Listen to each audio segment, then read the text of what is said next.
Good evening, ladies and gentlemen. Welcome to Reference Point. I'm Dave Cokerhook, your host, and I'm very pleased to have back on my show Dr.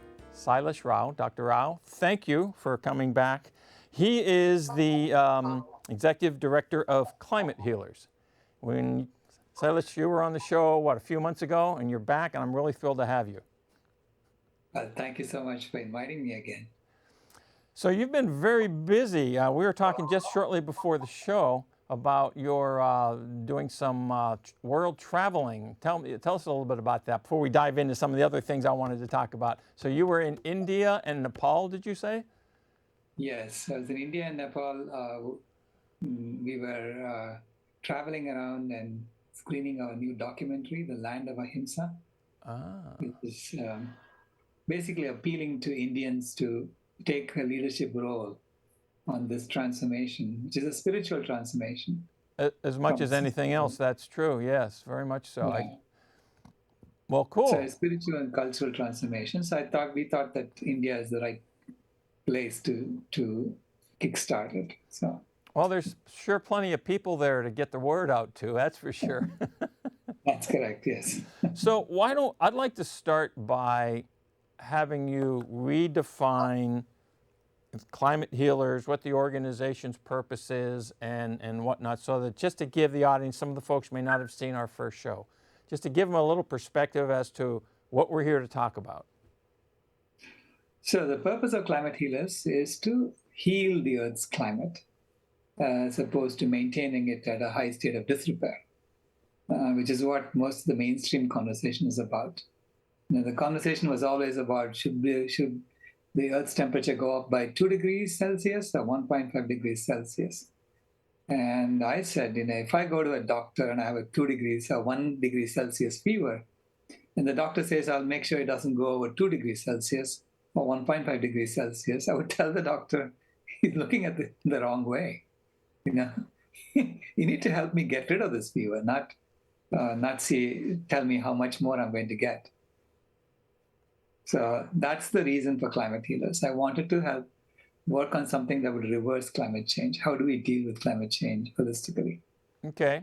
So, and in so doing, you have done a substantial amount of research because you took, as I recall, and folks, there's on their website, on the Climate Healers website, which is climatehealers.org, there's this fantastic, I'm going to hold it up here, there's a fantastic report called Animal Agriculture is the Leading Cause of Climate Change, and it's a very significant paper. You don't have to be a, a brainiac scientist to read it. I'm certainly not. But I was able to understand what this message is because it's quite different than what the mainstream media, the UN IPCC, if I use that acronym correctly, and several other organizations are saying is the challenge with the change that's been occurring and how it's been facilitated. So tell us a little bit about how you got to this point and how this paper came about. Yeah, I am a systems engineer by profession. So, and this is what I do for a living. This is what I used to do, which is basically look at the existing science and come up with the solution space and a model for the solution space. How would you solve this problem? And here the problem is, how would you reverse climate change? How would you solve climate change? And so I looked at it as a systems engineering problem. Mm-hmm. And to do that, you have to first model it, you have to understand the solution space, and then you have to analyze it to see the optimum solution that is within the solution space. Okay. So that's exactly what I did. And that was the paper. The paper is looking at animal agriculture and fossil fuels. I mean, you looked at the entire picture. Right. And when you analyze the whole picture, you realize that animal agriculture is the leading cause. And it is is the most important lever we have to solve climate change. So why is this not a commonly understood phenomenon? Why is it that the fossil fuel industry is identified by most resources, by most presenters of information as the primary leading cause? Well, there is a lot of there are a lot of constraints that we set ourselves when we look at problems. The constraints usually have to do with the culture that you're in. Okay. So we say, we don't want to touch this. And now, how would you solve it? Provided you don't touch that, right? Oh, okay. Yeah. All right, I get So, it. That right, sounds like money talking and lobbying in various right, houses of government. right. I mean, you can see it actually happening in the IPCC, the Intergovernmental Panel on Climate Change. Our scientists are telling them, look, you have to go to a plant-based, you have to promote plant-based diets. Mhm. And that's coming up in the reports, but then you see negotiations happening. And because the way the IPCC works, the scientists send their reports, and then the governments, all 192 governments, have to agree. Oh, yeah, right. So we are forming a consensus among all 192 governments. And so in the sixth assessment report, the government of the United States, the government of Brazil, and Kenya were the three governments who objected to any mention of plant-based foods. Oh, okay. That And they makes took it sense. out, That makes you sense. know? Given the Yeah, they size took of the it out. industry and the economics associated with it, that makes sense. Right. So one of the things you had, I don't know if you coined these terms, but there's a couple of really cool terms that you use in the paper. One is the burning machine and the other one is the killing machine, which I thought was really very interesting. Could you define those for us, and then we want to dive into some of the numbers? Yeah, so the way we looked at it was, I looked at all human activities and see if we can group them into machines that we can then analyze to work with, right? And see how do we turn them off, how do we change their behaviors. Mm-hmm. So if you look at all of human activities, there are a lot of activities that involve burning. So burning fuels, Mm-hmm. whether we burn it in internal combustion engines, when you're constantly burning some fuel, or we are burning wood when we are cooking, burning gas when we are cooking. So all of that is part of the burning machine. Okay. And I say that fossil fuels and industry loosely represent the burning machine. And But then, the burning generates greenhouse gases. They right, one of the part of the product or off, whatever you want to call it, whatever the term is for the stuff that comes off of the burning activity, is right, greenhouse gases that have an impact. right. So burning produces greenhouse gases. It also produces aerosols. Aerosols, So aerosols like sulfur dioxide, those actually have a cooling effect on the atmosphere. So it produces both greenhouse gases and cooling gases. So you have to take them both into account when you contemplate turning off the burning machine. yes. Okay. And then the other other activity that we do, the other main activity that we do is killing trees, killing animals, raising and killing animals, actually causing ourselves diseases and killing ourselves off too. So there's a lot of killing that's going on, right? Mm-hmm. So we kill about 88 billion land animals, 1 to 3 trillion sea animals, and billions, tens of billions of trees every year. Right. So we chop them down. So all that requires energy to do the killing, and also the killing causes the biomass to decay. Yes. So all the biological matter decays, and that sends greenhouse gases into the atmosphere. Okay. So, and you have to take those into account. And the animals that you raise are also eating vegetation, and that also causes greenhouse gases to go up into the atmosphere because that vegetation was CO2 that got sequestered by photosynthesis. Right. Right? So it's precious. Anything that's sequestered by photosynthesis, we should try to preserve it on Earth. So that's how you reverse climate change. So if you're looking at how do you solve climate change, you have to look at the natural cycle, which also is impacting CO2, greenhouse gases. The natural cycle is sequestering over 20 times more CO2 than the fossil fuels that we are adding to the atmosphere, right? The fossil fuel-based CO2. So this is why it's very significant. Even a small tweak in the natural cycle can help us reverse climate change. Okay, so this is why the killing machine not only is adding greenhouse gases to the atmosphere, it is also, by operating the killing machine, we are preventing forests from coming back. We are preventing vegetation from being sequestered, right, and Right. being stored as forests on ground. So that is what I call the opportunity cost of the killing machine. Likewise, the aerosols that add cooling gases to the atmosphere, they become the opportunity benefit Right. of the burning machine. Right. So there's a burning machine and the killing machine both have direct greenhouse gas emissions to the atmosphere, and then one has an opportunity benefit, the other has an opportunity cost. Got it. So one of the interesting things, and I think there was a graphic in your report that I think helps to reflect this, and I believe I labeled it as image number 2, which talks about the biomass, changes in biomass, and it was very interesting to me because it reflects the increase in the animal agriculture's cultivation, if you would, of animals for purposes of consumption. And I don't know if we can call that image up, guys. It's really cool because it talks about, where things were tens of thousands of years ago and what they've come to today. And if we get that image up, maybe you can give us a little more clarity on how what it tells us. So if you look at the total weight of all the wild animals, wild vertebrates that lived 10,000 years ago, they were about 200 million tons, and that represented by the blue circle on the left. Large blue circle, leftmost right. blue circle. Yeah. Okay.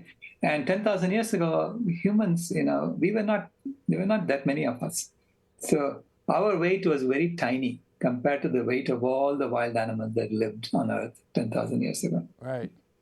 By 1970, our weight was equal to the weight of all the wild animals that lived 10,000 years ago.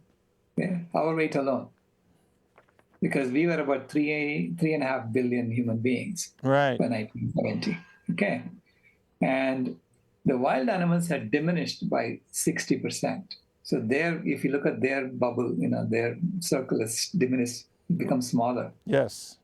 And then the animals that we raised for food were roughly double our weight. Those were the ones in the sort of like the more yellow-orange, right? Right, yellow. See, there's the yellow circles, that's the actual weight. And then the orange circles represent the equivalent weight. I call it the equivalent weight. What I mean by that is, if you look at all the animals that we raise for food, they're very young animals. If you look at their total distribution, they're all babies. Yeah. And then we kill them, right? And they're still babies. So when you're a baby, you're eating way more than your weight. Okay, proportionally, you're eating double your weight would indicate, right? Right, because so that's you're growing. where the other orange circles come from. Yeah. Okay, so the weight alone is deceptive. As far as the planet is concerned, the weight doesn't matter so much, because if you look at all the weight of the domestic animals and the human beings put together, even today, we don't weigh more than a medium-sized mountain. Right. But then we eat a lot. Isn't that the truth? I have a question for you about the wild animals and the farmed animals. Is that including anything of the animals in the sea, in the oceans? No. Okay. Wow. Okay. Yeah. So that's separate. This is just land animals. Okay. Yeah. So that is separate. So these animals are now eating, so their impact on the planet is as if they were 4 to 5 times the weight of all the wild animals that lived 10,000 years ago. That was 1970. Yeah. And then we doubled it again. Right? I mean, right now our weight is like 2.5 times the weight of all the wild animals that lived 10,000 years ago. Right. And And they are declined. They have declined. The wild animals have declined by 68% by 2016 Sure. than what they were in 1970. Which means on top of the 60% decline, there is another 68% decline. Right. You know, Okay, so one of the things that's interesting to me about this, and you look at this increase in this growth, and I know it's not just here in the U.S., but in the United States, I had a guest on my show a couple of years ago who wrote the book Meatonomics. Okay, right, David Simon. yes, David Simon, and the fact that the U.S. government subsidizes the marketing and promotion of things that they want people to eat because it supports the farming industry, because it does. It's just like it's one of these real interesting intertwined relationships. And then when you examine the health impact of what the government is suggesting that or paying advertisers to promote so that we eat, which has negative impact on the health side, it's a real interesting set of dynamics. So how do you approach addressing the problem with such complicated, interrelated governmental and economic impact or resistance, I should say, to what you're trying to accomplish?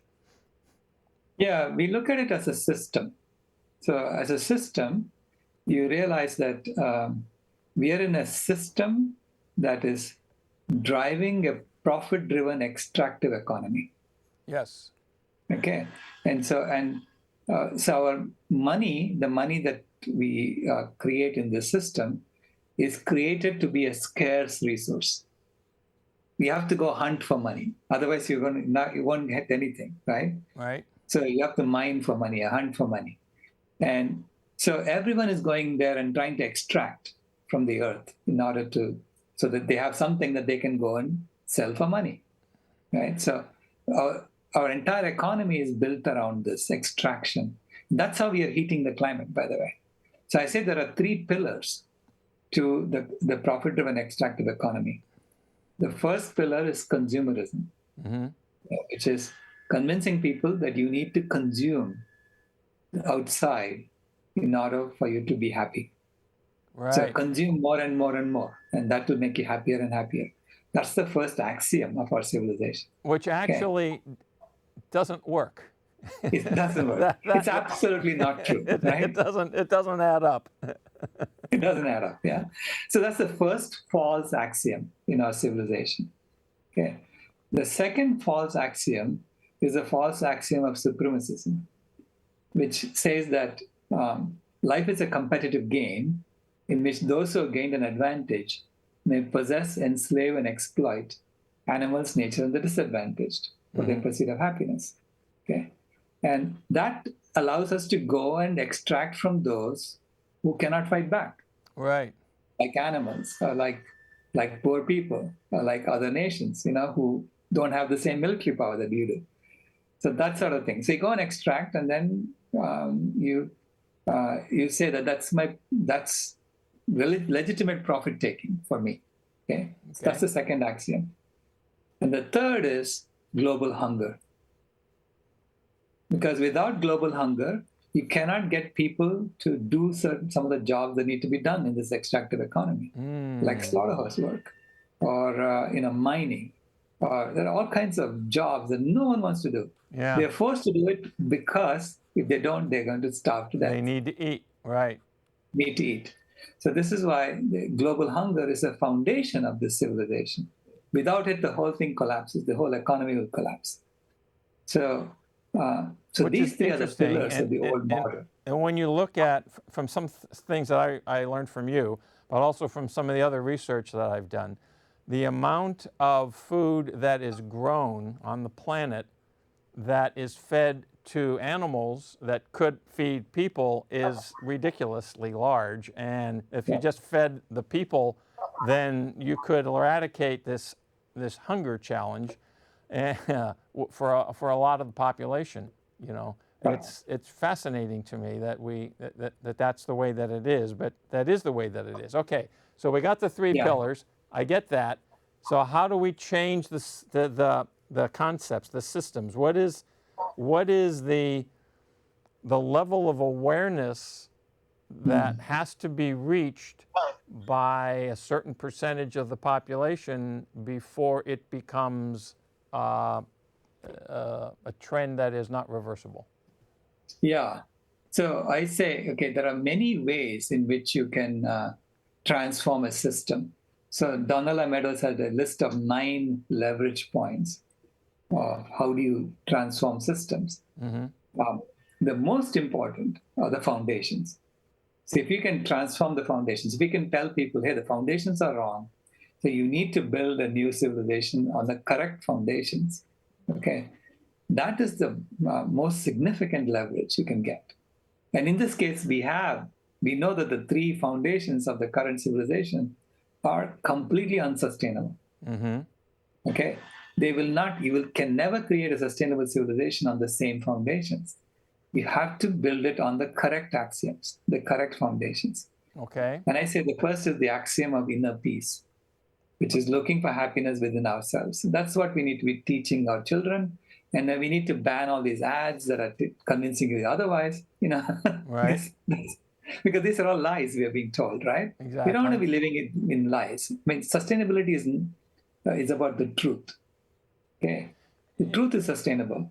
Lies are not sustainable. I think that you're absolutely right about that, but what is painfully I'm painfully aware of is that the rhetoric about sustainability that comes from the mainstream is actually also not necessarily full of truth. So Right. okay, I see where we're going. We don't have. I'm going to ask you a question right now because I can see very clearly that we're going to run out of time in this 30-minute show, and I'm going to ask you if you would be willing to stick around for a second show. Yeah. Okay, great. Certainly, no problem. Yeah. Okay. So where was I going? Where I was going is, so how do we, and I know there's 2 more pillars that you want to talk about on the new level, but this first one is critical. How do we help people recognize that there is a truth about sustainability that they can, in fact, be part of? How do we do that? See, sustainability is about coming into alignment with nature Right? and contributing more to nature than taking from her. Okay. Because if each one of us are in a system where we routinely contribute more to nature than we take from nature, the planet will thrive and we will thrive with it. Okay. Okay. Right now, we are in an extractive economy in which we are extracting more than giving back. All right. Got it. Because that's how money is being made, right? Because money is a scarce resource in the Right. current model. So you have to build a civilization on the correct models, on the correct axioms, and that should be a service-driven, regenerative economy or a restorative economy. Okay? Where people are routinely giving more than they take. Okay. Okay? And when you create a system like that, and to me, that's engineering. It's engineering, because engineering, we collectively come together and we build something that no one person could have done. Right. Right? Right. And this is what we have to do now as on Spaceship Earth. Right. I need to We have ask to you. engineer Spaceship Earth so that the climate is stable and the climate is it's maintained. So our job is to maintain the climate. Right. I say that as soon as we admitted that we are changing the climate and we are, making it worse, we're heating it up and so on, we have the responsibility because we have the power to change the climate, which means we are being given the responsibility to stabilize it and to maintain it on behalf of all life. And we have the So that's power. our job. And we have the power to change our behavior. Okay. Yeah, of course. So I think we've got maybe 3 minutes left in this episode here. So I'm going to ask you: have we touched on the pillars that need to be adjusted? There are 2 more, right? Okay. The 2 are the other. The second one is the second axiom is the unity of all life. Okay. we are all, every species belongs on Earth, and we all belong on Earth. Every one of us belongs on Earth. In fact, I say we are all here at this time because we've been selected to To be to here. make this transformation happen. Right. Good. And Okay. so we need to now say that's an axiom. And when you treat everyone as a part of a family, one single family, obviously you have to feed them healthy food. Yes. Okay, so that's the third pillar. Instead of global hunger, it should be healthy food for free. I call it food healers. To be the third pillar, Right. Cool. right? Okay. So we've identified the 3 pillars. We've talked about them briefly. I'm going to ask that we touch on them a little bit more when we come back, because right now we've only got about 2 minutes left in the show. So, but this is a great foundation. When we come back, I want to talk a little bit more about a couple more things. More about land use, okay? And I want to talk more about some thoughts regarding generational perspectives on what it is that we're doing in the environment. I know that, from some of the research that I've done, it's that certain generations are less concerned about it than other generations, and I think there may be some leverage there, and I want to get your opinion on that. But yeah, so I want to make sure that the people at home know that they can send in information if they have any questions. Go to the website at climatehealers.org and download Dr. Rao's paper. This is really amazing. But also, if there are any questions, you can send them in to us at info@referencepointtv.com, and we will get the answers for you. We'll get it to him, or if you can't reach him personally, and all that kind of stuff. All right, so Sailesh, we are at that point where we've got about a minute left before I have to sign off. In 15 or 20 seconds, is there a summary statement that you want to make? I say that we are in the most exciting times in human history, where we have to transform from a climate heating civilization to a climate healing civilization. So keep the faith, and we are going to get it done. Fantastic. So thank you very much for being here. I'm glad you're sticking around for our next show. And ladies and gentlemen, we'll see you next time on Reference Point.